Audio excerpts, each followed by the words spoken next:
ಇವತ್ತಿನ ವಿಷಯ ಪತ್ರಕರ್ತರು ನಮ್ಮ ಜೊತೆ ಬಂದಿದ್ದಾರೆ ರಾಮದೇವ್ ಹೋಟೆಲ್ನಲ್ಲಿ. ಆದರೆ ಏನು ನಾವು ಮಾಡಿದಂಥ ತಪ್ಪುಗಳನ್ನು ನಾವು ಇವತ್ತು ಒಪ್ಪತ್ತೇವೆ ಅನ್ನೋದು. ಮುಂದೆ ಬೆಳಗಾವಿ ಪತ್ರಕರ್ತರ ಬಗ್ಗೆ ಏನು ನಾವು ವಿಷಯನ ಪ್ರಸ್ತಾಪ ಮಾಡೋದಿಲ್ಲ. ಮೂರನೇ ವಿಷಯ ಅಂತಂದರೆ ಈಗ ಆಗಿದ್ದಕ್ಕೆ ನಾವು ಸಂಪೂರ್ಣವಾದ ಕ್ಷಮಾಪಣೆಯನ್ನು ಕೇಳಿ ನಮ್ದು ಏನು ಯೂಟ್ಯೂಬ್ದಲ್ಲಿ ಏನೋ ಒಂದು ವಿಷಯ ಇದೆ ಅದು ನಾವು ಪ್ರಸ್ತಾಪ ಮಾಡ್ತೇವೆ.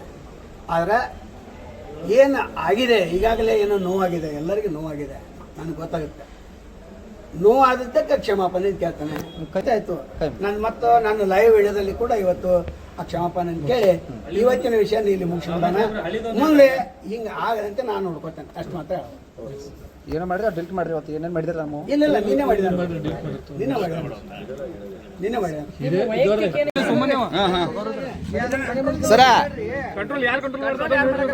ಸರ ಅಲ್ಲಿಂದ ಮನಸ್ಸು ತೃಪ್ತಿ ಆಗಿಲ್ಲ ಸರ. ಒಮ್ಮೆ ಕ್ಷಮೆ ಆಚನೆ ಹೇಳ್ಬಿಡ್ರಿ, ಹೋಗ್ಬಿಡ್ತೀವಿ. ಸುಮ್ಮ ಬೇಡ ಬೇಡ ಅಲ್ಲ, ನಿಮ್ಗೆ ಹೇಳಿದ್ರೆ ಆಗಲೇ ಅಲ್ಲ ಸರ್, ಹಿಂಗಾಗಿ ಕೇಳಿಲ್ಲ ಅಂತ ಅದಕ್ಕೆ ಹುಡುಗರು ಹೇಳ್ತಾವ.